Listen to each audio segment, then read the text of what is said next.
Buenas tardes a todos. Con el gusto de presentarles a la doctora Miriam Rangel Ayala, estudió Ingeniería Química con especialidad ambiental en el Instituto Tecnológico de Zacatecas. Posteriormente, laboró en la empresa ICA Fluor Daniel SDRL DCB, retomando sus estudios de maestría en Ingeniería y Ciencias Aplicadas en el área de corrosión y continuando con el doctorado en Ingeniería y Ciencias Aplicadas con el tema de investigación de síntesis de polímeros para celdas solares orgánicas. Actualmente se encuentra desarrollando una estancia postdoctoral en colaboración con la Unidad Académica de Ciencia y Tecnología de la Luz y la Materia de la Universidad Autónoma del Estado de Zacatecas y el Centro de Investigación en Ingeniería y Ciencias Aplicadas de la UAM, en donde desarrolla los temas de investigación de puntos de carbono, materiales compuestos, polímeros, puntos de carbono y estructuras fotónicas para su empleo en la detección y o remoción de metales pesados, contaminantes orgánicos y pesticidas presentes en agua. A lo largo de su trayectoria académica ha publicado artículos en revistas internacionales de alto impacto y presentando sus trabajos de investigación en congresos nacionales e internacionales. Gracias, pues vamos a iniciar con la plática de esta tarde y bueno, yo les voy a hablar acerca de los puntos de carbono, en este caso como un material sustentable y que tiene múltiples aplicaciones. En específico les voy a hablar un poquito de su aplicación en remediación ambiental, en sensores ópticos y también un poco acerca de en qué pueden ser aplicados en el ámbito de energía. Y bueno, este trabajo se ha realizado en el laboratorio de la doctora Viveshna Agarwal y pues es derivado de una gran problemática que aqueja pues a todo el mundo por completo, que es la contaminación. Y bueno, la contaminación la tenemos presente tanto en el aire, en el suelo y en el agua.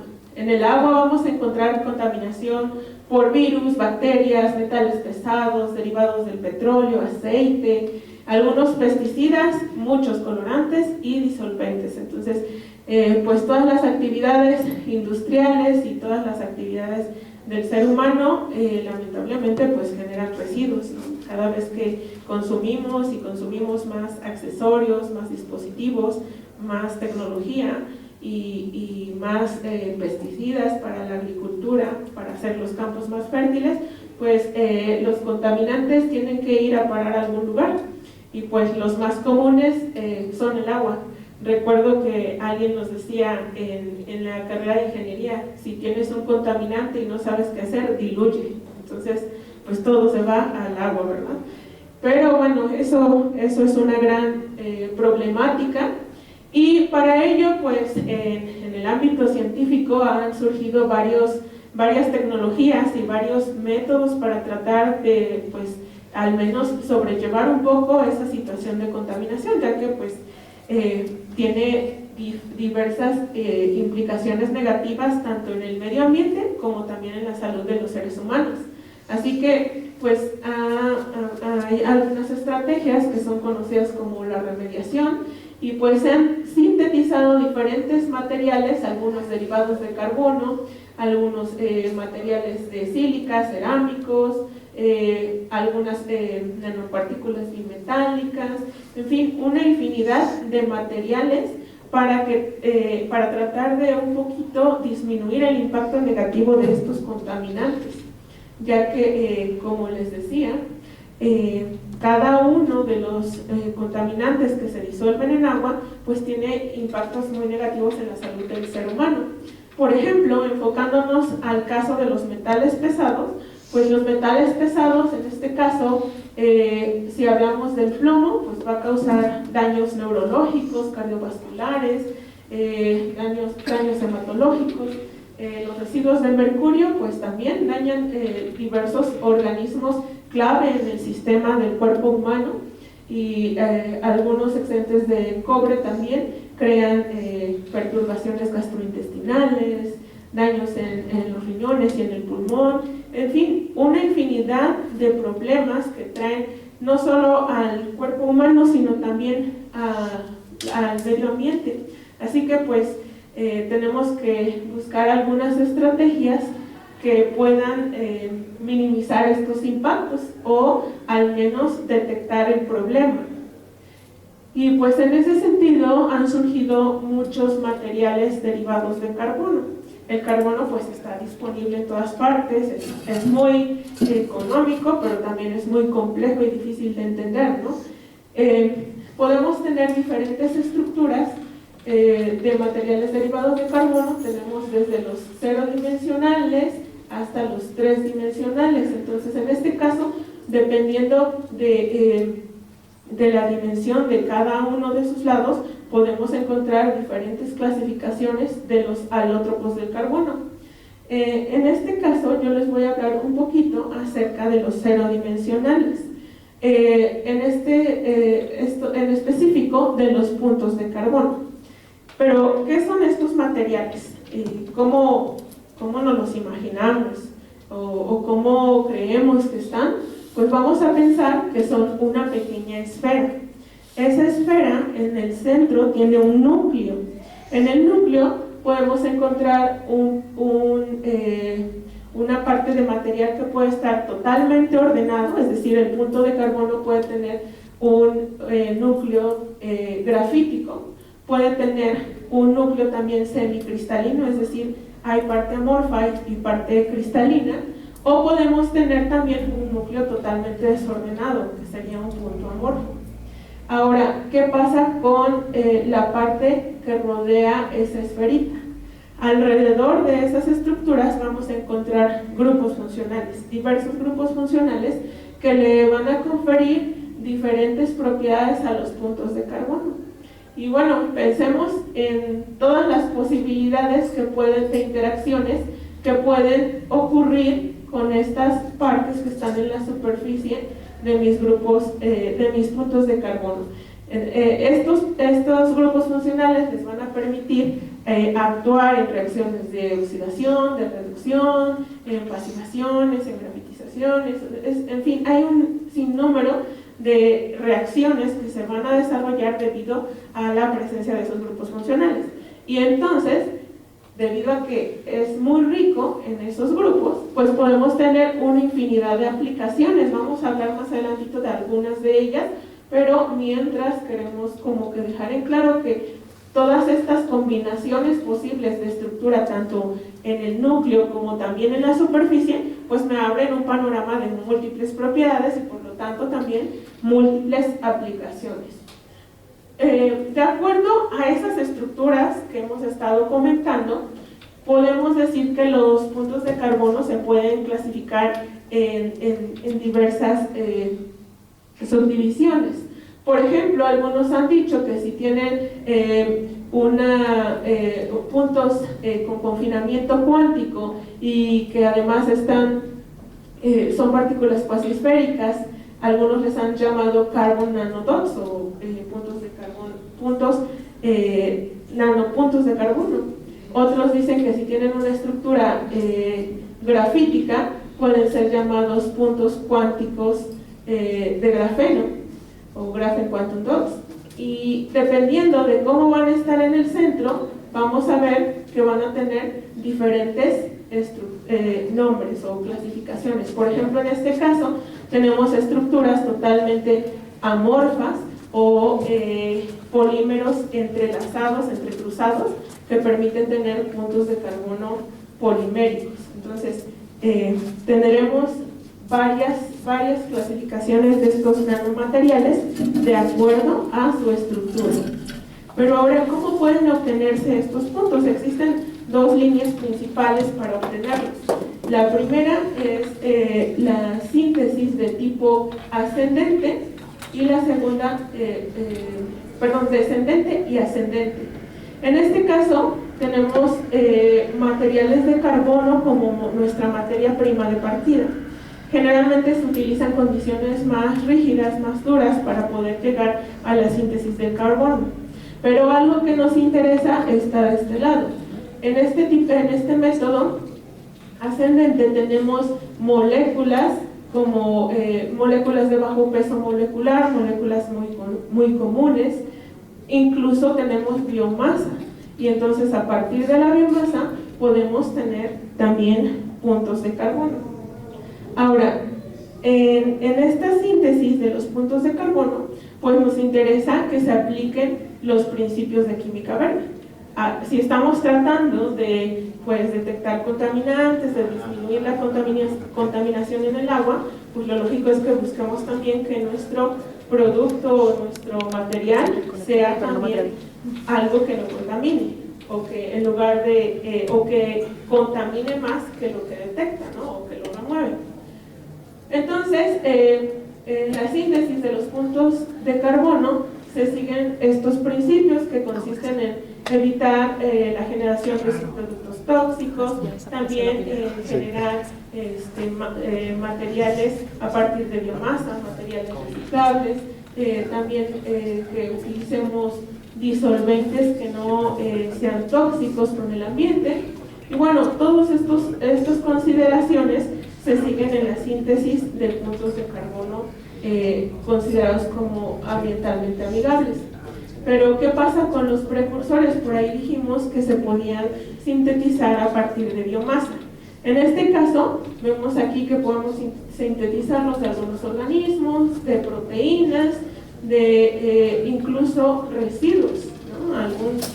Algún desecho de la agricultura, algún desecho doméstico de la industria puede servir también como materia prima para los puntos de carbono. Por lo tanto, pues se hace un material interesante porque estamos diciendo que tenemos pues prácticamente un material que obtenemos incluso de la basura, ¿no? Entonces es algo que le confiere pues una ventaja a este material. Pero ¿por qué nos interesan los puntos de carbono? ¿Qué propiedades son las que nos hacen que sea un material atractivo? Bueno, los puntos de carbono tienen una propiedad que es la fotoluminiscencia. En este caso, emiten luz cuando reciben una excitación. Entonces, es algo que tiene bastantes aplicaciones. Más adelantito vamos a ver algunas consideraciones. También es biocompatible, puesto que se obtiene de productos naturales. Se puede obtener incluso del cabello, de cualquier material que ustedes sepan que tiene carbono, podemos sintetizar puntos de carbono. Otro aspecto importante es que estos no son tóxicos. Y como vimos que tienen una superficie llena de grupos funcionales, pues son muy solubles, lo cual pues es muy conveniente. Y además pues pueden considerarse como relativamente estables, ¿no? Siempre dependerá de las condiciones y pues de las características de cada punto, pero en su mayoría pues tienen cierta estabilidad que puede ser aprovechada. Ahora hablábamos de su fotoluminiscencia como una de sus propiedades más atractivas. Para modular esta fotoluminiscencia nosotros podemos utilizar diferentes estrategias y entonces a partir de un mismo precursor o fuente de carbono podemos tener puntos que emitan en diferentes colores. Entonces eso se hace pues muy atractivo. Una de las estrategias consiste en agregar a la síntesis algún heteroátomo. Puede ser uno solo, un átomo, dopar la estructura del punto de carbono con un solo átomo, o incluso con combinaciones de átomos, de dos o más átomos, que ya sería como un heterodopado. Entonces, esta estrategia de introducir nuevos átomos a la estructura de los puntos de carbono me va a permitir tener emisiones diferentes. También podemos utilizar la estrategia de ingeniería de disolventes. ¿En qué consiste? En que pues al cambiar la polaridad de los disolventes en donde yo tengo dispersos mis puntos de carbono, puedo también cambiar la emisión de estos nanomateriales y pues eso va a traer también varias ventajas. Otra característica de estos materiales es que podemos tener puntos de carbono que tengan emisiones múltiples. También puedo excitar a diferentes longitudes de onda, puedo excitar con luz UV, luz azul, luz verde, luz amarilla y voy a obtener diferentes tipos de emisiones o en algunos casos una sola banda que abarque prácticamente todo el espectro visible. Y esto pues también es algo que dota a los puntos de carbono de pues gran interés para sus aplicaciones. Y entonces, ahora ¿en qué podemos utilizar todos estos materiales? Porque pues ya vimos que brillan muy bonito, que son ambientalmente amigables y pues por lo tanto si los podemos obtener de la basura también son económicos. Entonces, ¿para qué los puedo utilizar? Bueno, las aplicaciones de estos puntos van desde sensores ópticos. Sus propiedades ópticas de luminiscencia pueden ser usadas para detectar algunos analitos contaminantes de los que hablábamos al inicio, que están presentes en el agua, como colorantes, metales pesados, algunos pesticidas. Y también podemos incorporarlos en celdas solares, en algunas de las capas de celdas solares. También se pueden generar diodos emisores de luz. También pueden ser parte de síntesis, como de nueva síntesis, participando como catalizadores. También en bioimagen y en la terapia contra el cáncer, como generadores de fármacos. En fin, tienen una gran gama de aplicaciones, puesto que hablamos de que tienen propiedades muy moldeables. Podemos modificar las propiedades de nuestros puntos de carbono cuando modificamos ciertas condiciones. Ahora, en remediación de agua, ¿cómo es que podemos utilizar estos puntos de carbono? Estos puntos los podemos utilizar mediante catálisis para degradar algunos colorantes, para antibióticos, algunos compuestos inorgánicos, algunos materiales incluso radiactivos y metales pesados. Podemos usar las técnicas de fotocatálisis, de absorción o de filtración. Como sensor óptico, pues podemos tener también la detección de algunos aditivos en los alimentos, como algunos componentes tóxicos que estén presentes en los alimentos, o incluso hay trabajos en donde han detectado la lactosa en la leche, un sinnúmero de moléculas que están en los alimentos. Podemos también detectar pesticidas, residuos que estén en algunos alimentos, incluso en el suelo o en el agua también, y bueno, una infinidad de analitos. Y pues lo que nos interesa, por ejemplo, el caso de los iones metálicos, de metales pesados que están presentes en el agua. Y entonces estos puntos de carbono que dijimos que pueden ser obtenidos de incluso plantas, animales o cualquier fuente de carbono, pues sabemos que está enriquecido por diferentes moléculas. Y entonces esto genera, a través de un tratamiento térmico o de carbonización o con algún disolvente, genera moléculas con estructura, con un centro que puede tener estructura cristalina, semicristalina, amorfa y con grupos funcionales alrededor, y que eso hace que tenga una emisión. Al entrar en contacto con algún ion metálico, esta emisión en algunos casos tiende a desaparecer o a incrementar, y es la forma en la que nosotros podemos utilizarlo como un sensor de iones metálicos. Se han realizado también múltiples estrategias para que incluso por el análisis RGB de la imagen podamos detectar la concentración de los iones metálicos presentes en agua como un contaminante. Y en cuanto a las aplicaciones en energía, pues los puntos de carbono han sido muy ampliamente utilizados para el almacenamiento y generación de energía. También se han utilizado como supercapacitores en baterías de litio, en algunos dispositivos fotovoltaicos, como las celdas solares, incluso también en diodos emisores de luz. Y bueno, todas estas aplicaciones pues hacen que los puntos de carbono pues sean un material atractivo para los investigadores que trabajan en una gran variedad de áreas. En cuanto a la parte de detección óptica, estos puntos de carbono pueden tener incluso más de una banda de emisión.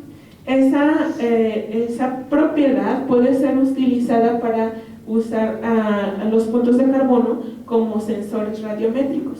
En este caso, podemos tener diferentes tipos de sensor óptico. Por ejemplo, puede haber dos bandas y en la presencia del ion metálico o analito, pensando en un analito como cualquier contaminante o incluso algún componente de algún alimento, podemos tener dos bandas, una que sube, otra que se mantiene igual, o una que disminuye, otra que se mantiene igual, o que las dos bandas aumenten, que las dos disminuyan, o que una incremente y otra decremente. Entonces, esto nos va a permitir pues tener un sensor óptico con doble respuesta, lo cual lo hace pues mucho más atractivo y más preciso.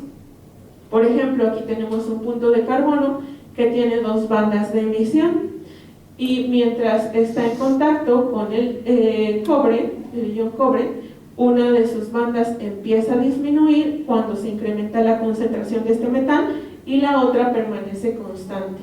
Pero cuando esta combinación de punto metal se integra con ácido aspartico, entonces tenemos una banda que crece y otra que disminuye, y pues esto nos permite tener un sensor más preciso con dos puntos de respuesta.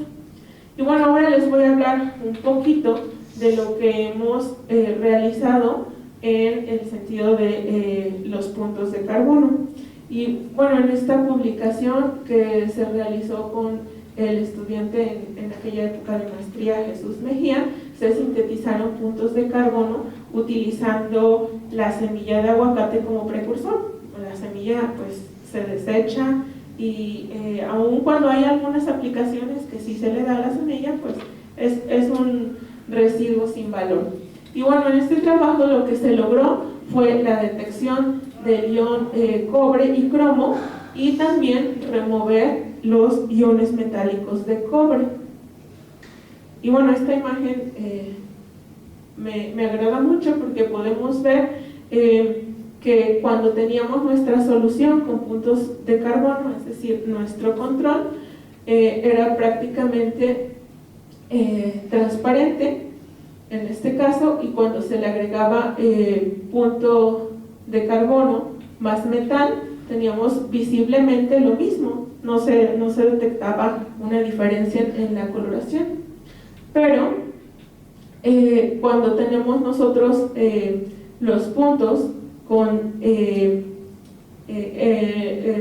los puntos y el punto ion metálico bajo luz UV, tenemos un cambio en la luminiscencia. En estos casos se ve mucho más claro. Lo que se hizo en este trabajo fue cambiar la temperatura de síntesis. En este caso, los puntos fueron sintetizados a 200 grados centígrados, 400 grados centígrados y 600 grados centígrados. Cuando se aumenta la temperatura, se aumenta también el entrecruzamiento entre las moléculas. Entonces, se van haciendo puntos de carbono más cristalinos. Y bueno, aquí con los puntos de carbono sintetizados a 250 no se observaba nada de remoción del ion cobre. Sin embargo, cuando se cambió la temperatura de síntesis, el color de la luminiscencia también se modificó, y al agregar concentración de cobre se podía observar un sedimento en el fondo del contenedor, y entonces veíamos el líquido prácticamente transparente. Y lo mismo sucedía cuando usábamos los puntos de carbono sintetizados a 600 grados. En este caso también observábamos que el punto de carbono se apagaba de inmediato al tener el contacto con el ion metálico, en este caso el cobre. Entonces podemos decir en este trabajo que el cobre formó un compuesto metálico con los puntos de carbono, y entonces eso permitió que se llevara a cabo la separación de los iones de cobre de agua contaminada con este metal pesado. Después trabajamos en este artículo en donde se sintetizaron puntos de carbono a partir del aceite doméstico, que pues de paso el comercial. Muchos de nosotros no tenemos el hábito de almacenarlo en alguna botella y llevarlo a un centro de acopio, que es lo adecuado. Generalmente se desecha sobre la tarja o en el suelo. Entonces a veces pensamos que el hecho de ponerlo en el suelo ya está evitando que se contamine el agua. Sin embargo, puede también llegar incluso a mantos acuíferos o dañar la fertilidad del suelo. Aquí en Morelos hay varios centros de acopio para recolectar nuestro aceite residual de caza. Y bueno, volviendo a este trabajo, pues los puntos de carbono de aceite fueron dopados con el átomo de azufre y se utilizaron para la detección de acetona, un disolvente que puede tener también impactos negativos, y el cromo cuando estaban presentes en agua. Y bueno, aquí les voy a hablar un poquito acerca de un artículo de divulgación que se publicó en la Unión de Morelos, con la Academia de Ciencias de Morelos, y presentamos acerca de la síntesis de puntos de carbono a partir del aceite. En este caso, recordando un poco, el punto de carbono tiene un núcleo cristalino, semicristalino o amorfo y está rodeado de grupos funcionales. Bajo luz natural es prácticamente semitransparente, dependiendo de la fuente, pues puede tener diferentes colores, pero bajo luz UV pues va a emitir. En este caso emitía en azul. Cuando nosotros analizamos los puntos de carbono bajo el microscopio electrónico de transmisión, entonces vamos a ver planos cristalinos como estos. Y bueno, la síntesis de estos puntos de carbono de derivados de aceite, pues tiene la cualidad de que usa el aceite usado de cocina, le está dando un valor agregado a algo que desechamos todos los días, o no todos los días, pero muchas veces en nuestros hogares, y además estamos utilizando un método simple para transformarlo en puntos de carbono y detectar cromo y acetona. Y bueno, esta imagen es un tanto como para explicar cómo es que funcionan estos puntos de carbono de una manera muy sencilla. Pensemos como en unas medusas, y esas medusas, la parte de aquí sería lo que es el núcleo o el core del punto de carbono, pero tienen ciertos tentáculos, y con esos tentáculos pueden atrapar muchas cosas de acuerdo pues a la afinidad de esos grupos funcionales. Entonces pensemos que esos tentáculos son los grupos funcionales, así que estos puntos de carbono los podemos usar para que interactúen con diferentes analitos, y entonces a través de un cambio de luminiscencia podamos detectar la concentración del metal pesado. También en este trabajo los puntos derivados de aceite fueron usados como sensores de acetona. Y aquí obtuvimos un sensor radiométrico en donde teníamos dos bandas. En este caso, una bajaba y otra subía, dándole mayor confiabilidad a nuestro sensor, puesto que son dos puntos de respuesta. Y teníamos aquí, cuando se excitaba a 260, obteníamos estas dos longitudes. Con la misma excitación de 260 teníamos dos bandas más, en donde una disminuía y la otra subía. Entonces prácticamente tenemos 4 puntos para detectar acetona. Y bueno, este mismo trabajo se repitió en la detección de acetona en la orina y en una solución que simula la sangre. ¿Para qué? Porque en el caso de las personas que sufren diabetes, pues es importante medir los niveles de acetona en la sangre, y esto puede tener pues futuras aplicaciones orientadas hacia la detección de acetona en personas con ese padecimiento. Ahora, en este otro trabajo se realizó un sensor óptico multimodal que permitía identificar diferentes iones metálicos unos de otros. Generalmente no todos los puntos de carbono responden hacia los mismos metales. Algunos solo tienen un cambio en su fotoluminiscencia con uno o dos metales, otros no, prácticamente no tienen mucho cambio, y entonces muchas veces hay confusión entre si detecta uno u otro. Pero en este trabajo se logró realizar una identificación de estos iones metálicos. También se elaboraron algunas estructuras con esferas de polipam y polímero y la incorporación de puntos para tener una estructura fotónica que puede ser usada en técnicas de algunos billetes para evitar que sean falsificados, por ejemplo, o en algunos documentos, ya que pues tienen un patrón que genera pues esa variación de colores.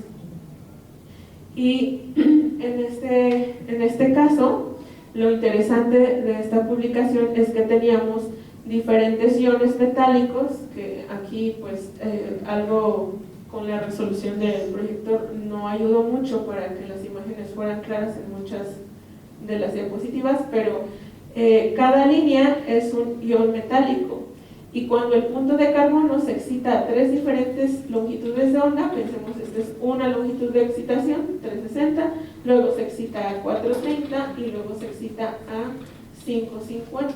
Entonces, con 3 longitudes de excitación se obtienen diferentes respuestas. Y vamos a concentrarnos, por ejemplo, en esta línea que es color marrón, que es una de las que sobresale.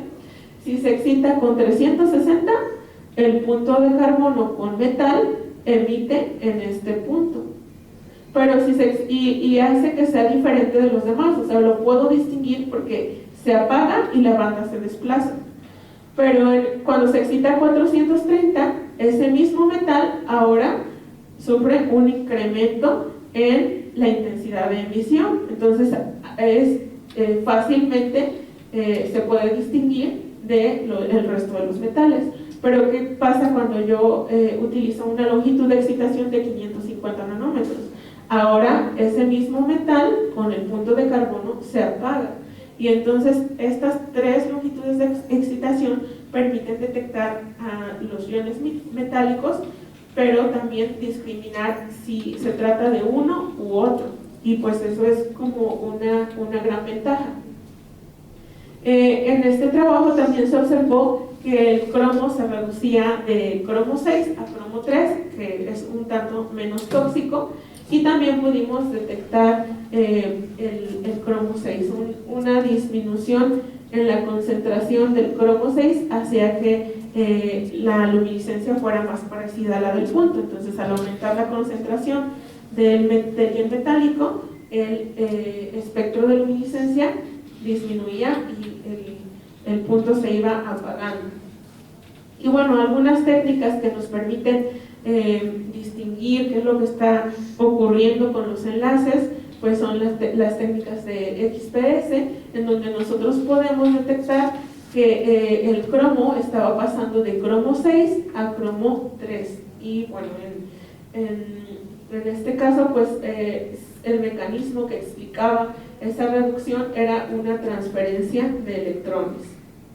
Y bueno, por último está este trabajo en donde se aplicaron los puntos de carbono obtenidos a partir de algas, en este caso de la espirulina. Este se realizó en colaboración con el estudiante de doctorado Brian Uciel Mendoza, y bueno, en este caso se incorporaron los puntos de carbono a matrices poliméricas, y estas matrices deben de tener una característica importante, que deben ser semitransparentes, lo cual lo cumplen. Se sintetizaron puntos de carbono a diferentes condiciones de disolvente para lograr obtener diferentes colores e incluso la emisión en blanco, es decir, una emisión a lo ancho de todo el espectro visible que permite que se genere luz blanca, lo cual es de alto interés para los LEDs, ¿no? Para la fabricación de LEDs. Y bueno, entonces aquí tenemos como un resumen de la síntesis que se realizaron a partir de esta alga, Spirulina plantensis, y tenemos también cómo es que se fue modificando el color de la emisión a diferentes longitudes de onda y en diferentes disolventes utilizados cuando estaba en líquido y también cuando estaba incorporado en una matriz polimérica o encapsulado. Una ventaja de ponerlos en una matriz polimérica es que se evitan algunas interacciones entre los mismos puntos que generen que se apaguen solitos. Entonces el hecho de tenerlos ahora en una matriz polimérica pues añade una ventaja más para para preservar esa luminiscencia. Y bueno, finalmente estas matrices de polímero de PBA con puntos de carbono se pusieron sobre un LED azul, y entonces obtuvimos también la emisión blanca con diferentes puntos de carbono, los que se sintetizaron en disolventes diferentes como DMF, en ácido fórmico, en etanol, y también de algunos que se doparon con azufre. Entonces se llegó prácticamente a obtener un LED con emisión blanca a partir de un precursor que es de origen natural. Entonces, pues con esto prácticamente es mostrarles el amplio panorama de lo que son las aplicaciones de los puntos de carbono. Hay múltiples variables que analizar, todavía siguen teniendo varios puntos de controversia en donde no se explican a ciencia cierta ciertos mecanismos, y hay todavía mucho que investigar de estos nanomateriales. Y pues bueno, finalmente agradecerles su atención y también la invitación de la doctora Marisol.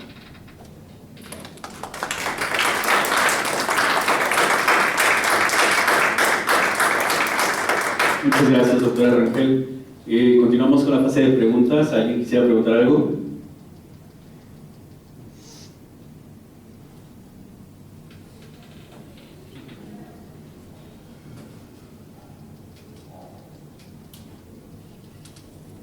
Sí, doctor. ¿Qué tipo de aplicaciones comerciales vislumbras que se puedan hacer? ¿Hacia dónde lo pudieras llevar desde un entorno más comercial? Bien. Sí, pues van desde algunas muy sencillas, como incluso protectores de luz UV para algunos recubrimientos de algunos empaques. También se han utilizado incluso como algunas películas impregnadas con punto de carbono para conservar algunos alimentos, por ejemplo los plátanos que se oxidan rapidísimo. Han hecho incluso recubrimientos de polímero para que los plátanos ahora duren muchísimo más tiempo frescos. También la parte de los LEDs quizá puede ser una aplicación pues muy viable, puesto que tienen todas las ventajas tienen ventajas comparadas con los convencionales, solo que estos no son tóxicos. Así que pues después del premio Nobel en los puntos cuánticos de carbono, en los puntos cuánticos, ahora los de carbono pues son también sumamente atractivos para aplicaciones como las que ya se conocen, ¿no? de los puntos cuánticos. Y bueno, quizá también en cuanto al sensado, muchas veces con la doctora Viveshna hemos como imaginado, ¿no? que pudiéramos sacar el celular y tener una aplicación allí y ver si los pepinos que estoy comprando están saturados de pesticida o están con una concentración aceptable de pesticida, ¿no? Y pues muchas de estas aplicaciones pueden ser para el control de calidad de alimentos, también para detección de metales pesados en agua. Entonces hay muchísimo por hacer todavía para ya visualizar algo que podamos traer en el bolsillo y nos dé una utilidad diaria, ¿no? Pero pues creo que pues esta área va por buen camino y que hay muchas posibilidades por explorar. Muy bien, gracias.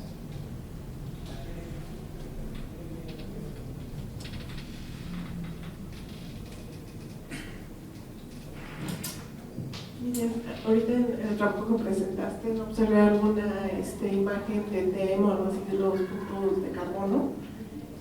Esto es porque son tan pequeños que esta caracterización morfológica o estructural no es necesaria. Eso es una pregunta, o sea, por ejemplo, en cuanto a la homogeneidad de estos puntos, ¿tiene alguna trascendencia en las propiedades que tengan? Sí. De hecho, sí, las imágenes de TEM pues son una parte como que clave para determinar que tenemos ahí una estructura de un punto de carbono. En algunos casos, como esta es una imagen de TEM de los puntos de carbono de de derivados de aceite. Realmente fue un poco complicado que se detectaran los planos cristalográficos correspondientes a los puntos de carbono, porque siempre que partimos de materia orgánica o de residuos, tenemos una infinidad de cosas, pero cuando se sintetizan a partir de moléculas orgánicas de origen sintético, pues es mucho más fácil detectarlos, ¿no? Y ahora el tamaño o la distribución de tamaños que tengan estos puntos sí va a modificar las propiedades. Entre mayor distribución de tamaño tengamos, podemos tener diferentes bandas de emisión. Incluso las bandas de emisión múltiples pueden estar relacionadas también con la distribución de tamaño. O también podemos tener un mayor desplazamiento hacia el rojo conforme aumenta Y me imagino que debe haber estrategias para controlar esta movilidad, ¿no? Y el tamaño. Hay algunas técnicas como para poder minimizar el impacto de la distribución de tamaños, pero realmente los puntos de carbono pues son un tanto complicados porque no podemos sintetizarlos para la aplicación que queremos, ni del tamaño que queremos, ni con las propiedades que queremos. O sea, aquí es como muchos de los catalizadores o las zeolitas, ¿no? Entonces se genera la estructura y después se prueba para que con qué funcionan como catalizador. Entonces en la síntesis de los puntos pues todavía no se puede hacer un como diseño de ingeniería para obtener el resultado deseado. Entonces sí es un tanto complicada esa parte, ¿no? Porque en ese sentido me pregunta, por ejemplo, si dices que se obtenían del hueso del aguacate o del aceite, ¿eso repercute en las propiedades de los puntos cuánticos al final? Pues sí, o sea, siempre las propiedades de los puntos cuánticos van a depender del precursor, nunca van a ser las mismas o no podemos decir que todos van a tener la misma propiedad, ¿no? Siempre que sean obtenidas de diferentes fuentes va a haber diferente propiedad. Incluso, por ejemplo, pensemos en los aguacates que se colectaron en el norte de Morelos y los que se colectaron aquí. No va a ser, aunque se sintetizaran en el mismo tiempo, en el mismo momento, en las mismas condiciones, el resultado puede ser diferente porque pues están ahí las características natas del precursor, ¿no? en la planta. Entonces los componentes químicos de cada planta van a ser diferentes. También depende si es, por ejemplo, un individuo joven, un individuo adulto. Entonces son muchos los factores que hacen que pueda haber una gama tan amplia de puntos de carbono para diferentes aplicaciones. Muy interesante, ¿no? Desde el punto de vista químico, porque digo aquí el aceite de cocina usado, me imagino que ha de tener una infinidad de cosas sobre que llevar un proceso de purificación inicial, ¿verdad? Para que sea reproducible o tenga un control de calidad. Sí, de hecho en todas las síntesis se buscan algunas estrategias. En algunos casos son sencillas, como para purificar y tener partículas más homogéneas, ¿no? Van incluso desde una columna cromatográfica para separar los diferentes tamaños hasta algo más sencillo como un centrifugar o una filtración. Bueno, y una última pregunta.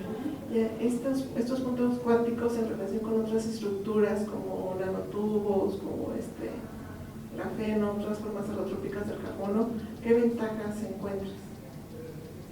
Pues en este caso es que la síntesis de los puntos de carbono es muchísimo más simple que una síntesis de unos nanotubos o de un grafeno. Y pues los precursores también, ¿no? Son pues, desechos. Entonces, desde el momento de la síntesis, pues ya llevan una ventaja estos nanomateriales. Hola, buenas tardes, doctora, gracias por su presentación. Yo solo tengo una duda, me pareció interesante lo que mencionó de la reducción de cromo 6 a cromo 3. Tengo entendido que por la transferencia de cargas, bueno, por lo que mencionó. Me gustaría saber si también cumple una función como una absorción, por ser un carbono y por tener, me imagino que un área, una superficie porosa, ¿no? Entonces, si podría tener también ese mecanismo, ¿cómo sería? En este caso, la absorción de iones metálicos sí la hemos visto con los puntos de carbono, pero más como una interacción con los grupos funcionales, no debido a la porosidad, sino a la interacción entre los grupos funcionales. Entonces, en el caso del cromo que se presentó la reducción, no observamos una absorción, solamente en algunos casos que se han trabajado en otros proyectos que están en desarrollo, hemos visto asuntos relacionados con absorción. Gracias.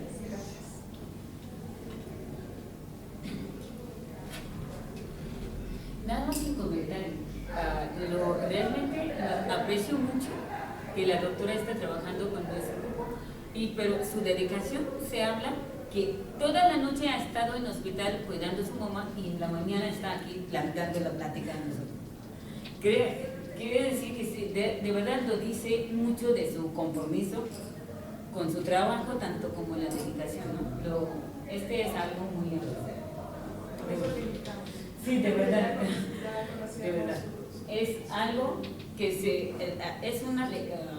es algo para decir a todos los estudiantes. A veces lo decimos que no sé qué dónde vamos, ¿no? Otra manera. Pues, gracias por el comentario y pues también qué puedo decir, si trabajé con la doctora Marisol en el doctorado y pues también fue una experiencia muy grata y mucho aprendizaje, y con la doctora Viveshna pues también llevo varios años ya colaborando y pues yo creo que pues también agradecida con ustedes que han sido parte de mi